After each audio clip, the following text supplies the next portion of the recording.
Seja muito bem-vindo a mais uma transmissão pela Igreja Presbiteriana Betel em Iguatemi. Meu nome é Nilson. Hoje é domingo, dia 13 de dezembro. Hoje é o dia da Bíblia. Sempre comemoramos no segundo domingo de dezembro o dia da Bíblia. E eu gostaria de convidar você hoje a abrir a sua Bíblia na carta do apóstolo Paulo aos Gálatas, capítulo 6, versículo 7. E enquanto você abre a sua Bíblia, você encontra o texto, eu gostaria de pedir para você que compartilhasse essa mensagem. Nós temos um endereço no YouTube, nós temos também a transmissão que nós realizamos pelo Facebook e também via WhatsApp. Deus abençoe. O versículo ele fala sobre semeadura, ele fala sobre essa lei da semeadura. Semeadura e colheita. A máxima é verdadeira.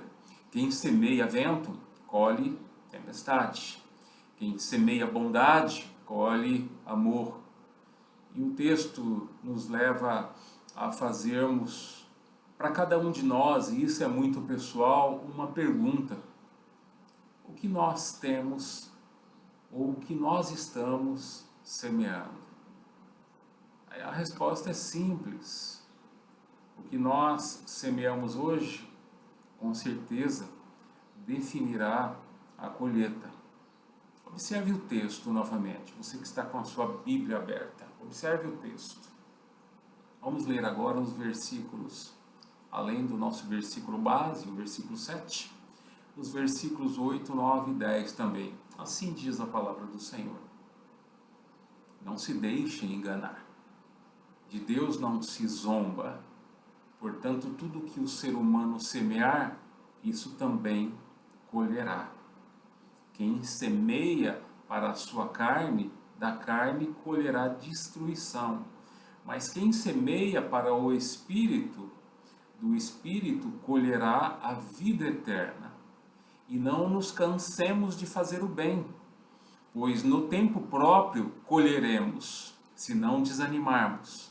Portanto, enquanto temos oportunidade, façamos o bem a todos, especialmente aos da família da fé. O que estava acontecendo naquele período, naquele momento em que o apóstolo Paulo escreve essa carta à igreja dos Gálatas, na Galácia?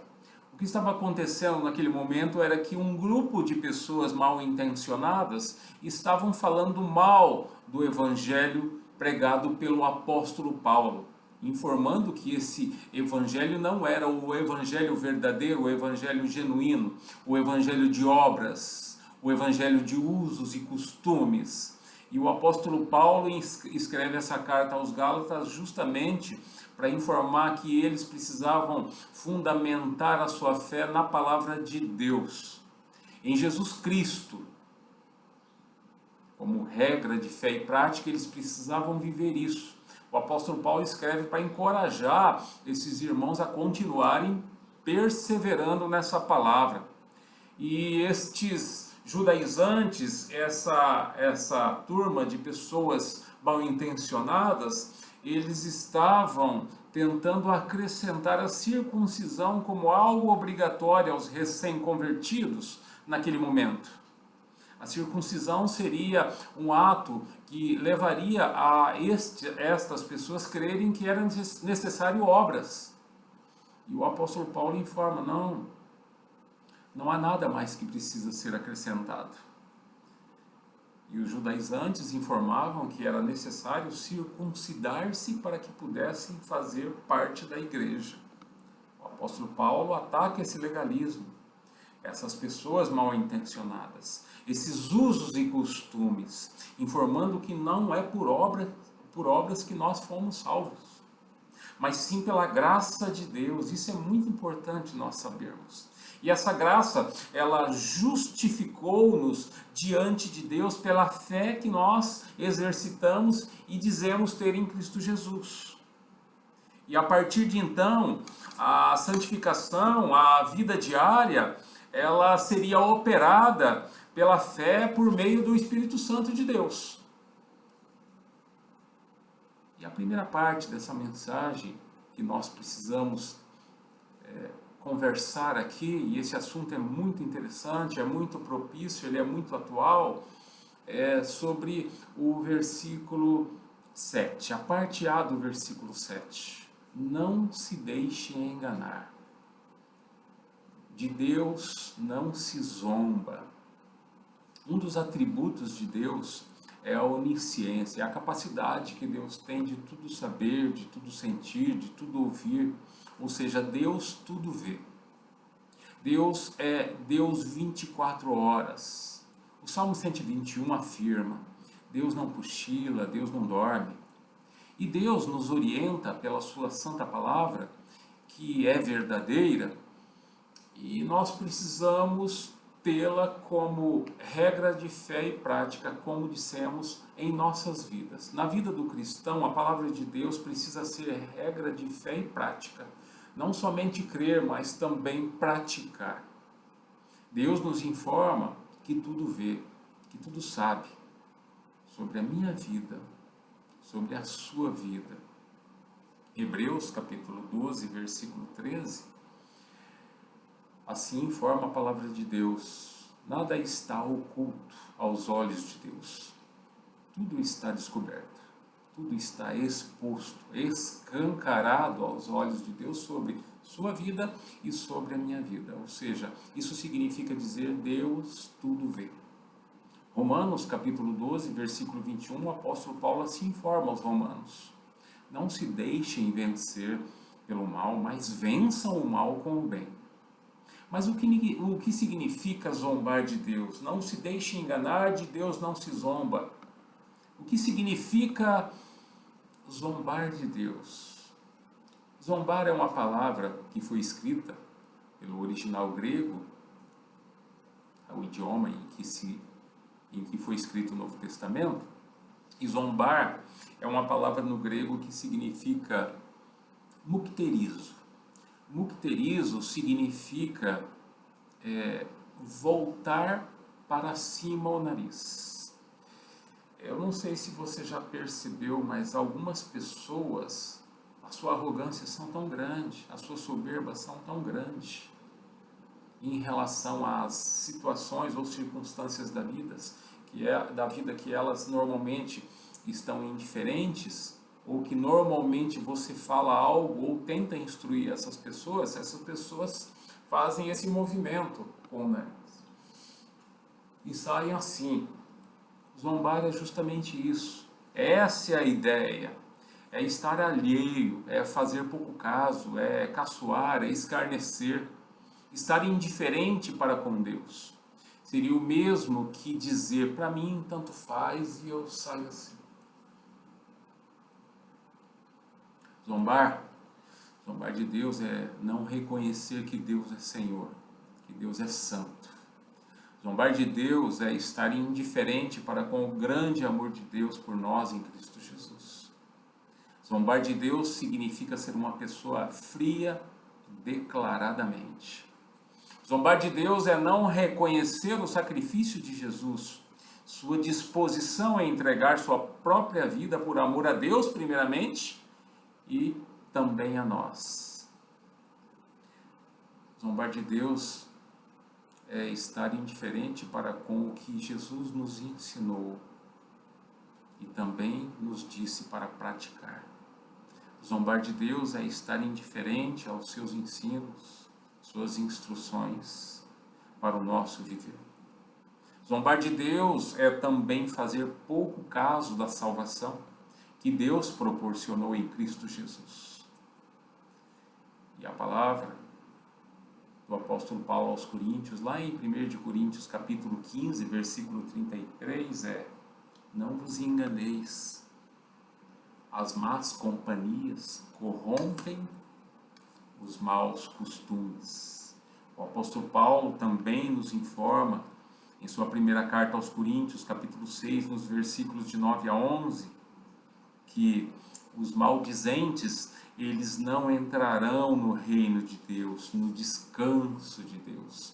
E no versículo 11 ele vai dizer, ele vai assim informar: assim nós éramos, Mas a boa notícia para mim e para você é que pela fé em Cristo Jesus nós fomos lavados, nós fomos santificados, nós fomos justificados em o nome de Jesus Cristo e no Espírito Santo de Deus. E eu posso dizer glória a Deus, eu posso dizer aleluia. A segunda parte dessa nossa mensagem ela vai nos informar sobre as consequências da lei da semeadura. Lembra do versículo de número 7? Não se deixe enganar. De Deus não se zomba. Portanto, tudo o que o ser humano semear, isso também ceifará. Isso também colherá. E nessa segunda parte da mensagem, eu gostaria de esclarecer para você que tem uma versão que diz, pois o que o homem semear, isso também colherá. Essa palavra homem aí significa no original anthropos. Ela é uma palavra que ela é remetida ao ser humano, à pessoa. Então não se deixem enganar, de Deus não se zomba, portanto, tudo que o ser humano semear, isso também ceifará. É uma palavra por atacado para o ser humano, não é tão somente ao homem em si do sexo masculino. E por determinação divina, a grande verdade é que nós colhemos o que plantamos. Isso é uma lei muito conhecida, chamada lei da causa e do efeito, ou seja, ela está vigente, ela funciona. Um exemplo bem prático é o agricultor semeia trigo e ele espera colher trigo, isso é uma lógica. Agora já pensou no caos que se instalaria se o agricultor semeasse trigo e colhesse outra coisa? E Jesus ele é muito categórico em afirmar. O evangelista Marcos assim registrou, reproduzindo as palavras do Mestre, lá no Evangelho de Marcos, capítulo 7, versículos 8, 9 e 13, assim, dizendo o Senhor Jesus Cristo: as pessoas são tendenciosas a fazer as coisas da sua maneira, e a falta de conhecimento faz com que elas errem. A tradição, ou seja, o que elas vêm reproduzindo ao longo da vida é muito forte. E estes, muito apegados a essa tradição, que nada mais é que um tradicionalismo ferrenho, estes não conseguem enxergar a verdade e simplesmente admitir: nós estamos errando há muito tempo, precisamos de uma correção de rota. O Senhor Jesus Cristo identificou isso. E nós, atualmente, estamos sofrendo porque nós não temos dado o devido ouvido à palavra de Deus, os ensinamentos de Deus. Parafraseando as palavras aqui do profeta Oséias, lá no capítulo 4, versículo 6, ele assim dizia, e hoje nós podemos dizer: o Senhor Jesus Cristo pode nos ajudar a entender isso, dizendo ao nosso coração: o meu povo está sendo destruído por falta de esclarecimento, por falta de conhecimento. O apóstolo Paulo também assim orientou, ensinou, instruiu a igreja aos coríntios. Ele vai dizer lá em 2 de Coríntios, capítulo 9, versículo 6, o apóstolo Paulo assim orientando: lembrem-se, ele está dizendo, aquele que pouco semeia também colherá pouco, e aquele que semeia com fartura também colherá fartamente. Aos Romanos, o apóstolo Paulo, lá no capítulo 2, versículo 6, escreveu: Deus retribuirá a cada um conforme o seu procedimento. A lei da semeadura, ela pode ser negativa e positiva, depende de cada um de nós. E voltamos à nossa pergunta inicial: o que nós estamos semeando? E a resposta é simples: o que nós semeamos hoje com certeza definirá a colheita. O que você está semeando hoje? Se estamos com dificuldade em o que pensar, o nosso pensamento está desviado, nós temos a orientação da palavra. O apóstolo Paulo diz aos Filipenses, lá no capítulo 4, versículo 8, finalmente, irmãos, tudo que for verdadeiro, tudo que for nobre, tudo que for correto, tudo que for puro, tudo que for amável, tudo que for de boa fama, se houver algo de excelente ou digno de louvor, pensem nessas coisas. Amém, irmãos? A parte 3 da nossa mensagem é a aplicação dessa nossa mensagem. Se antes nós identificamos que não devemos zombar de Deus, e se depois nós identificamos também o que nós estamos semeando, nós precisamos de sabedoria.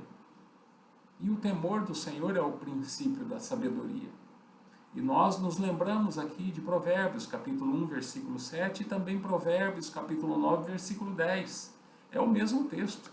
E o texto nos orienta, nos instrui que o temor do Senhor é o princípio da sabedoria.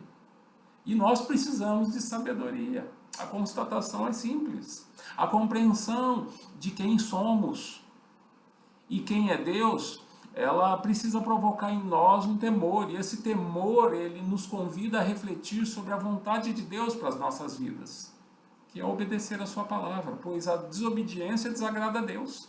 E o temor aqui, ele é o devido respeito, é a reverência para com Deus, que é santo, amoroso, rico em misericórdia e deseja o melhor para cada um de nós. Deus nos concede em Cristo todos os dias oportunidades.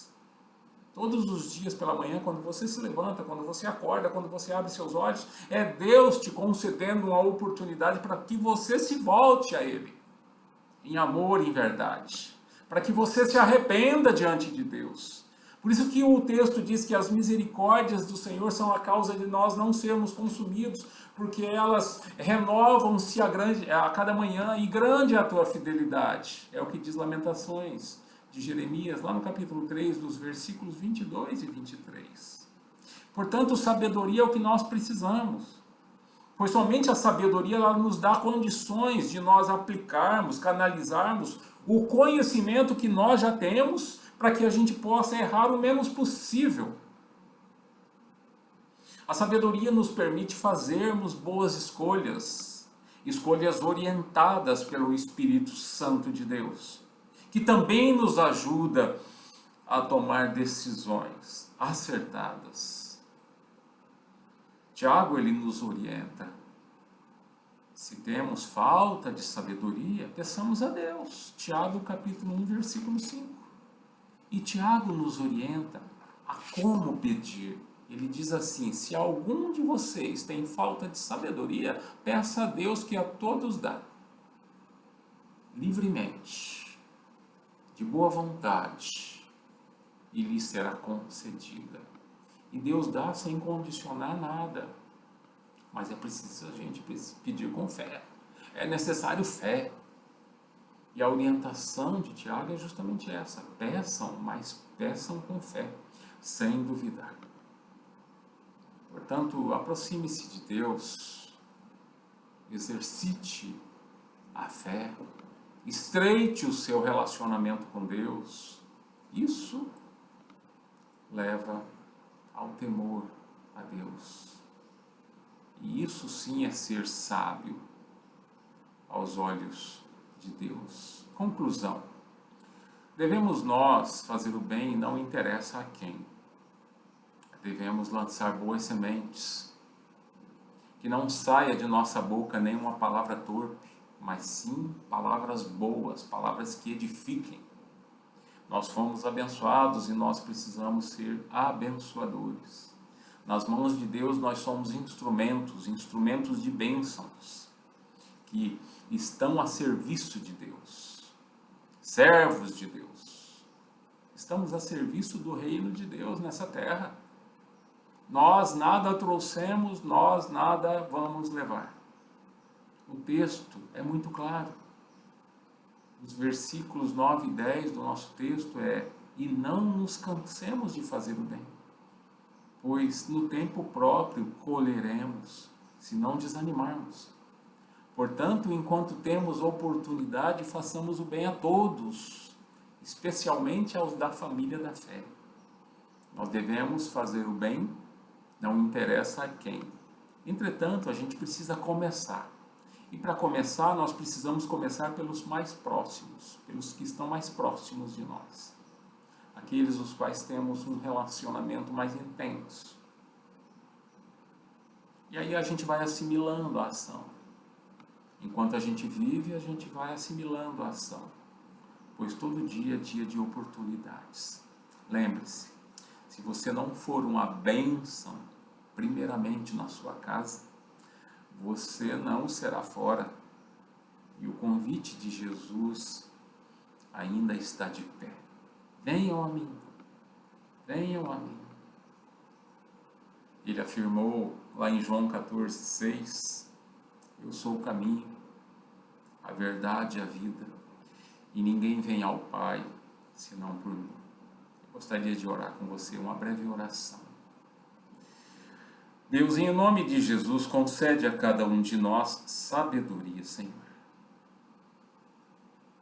Sabedoria que vem do alto, Deus. Sabedoria que vem do Senhor. Sabedoria do Espírito Santo de Deus. Em o nome de Jesus, oramos. Amém. E que a graça, a maravilhosa graça de Deus, o amor de Deus, as consolações do Espírito Santo de Deus, seja sobre você, seja sobre sua vida, seja sobre a sua família, a extensão da sua família, a sua casa. Eu gostaria de estar abençoando sua casa nesse momento, em nome de Jesus. E também a igreja do Senhor Jesus Cristo espalhada sobre a face da terra neste momento. Graça e paz é o que nós te desejamos em o nome de Jesus. Não somente hoje, mas sempre. Deus abençoe você nesse dia. Reflita sobre essa mensagem.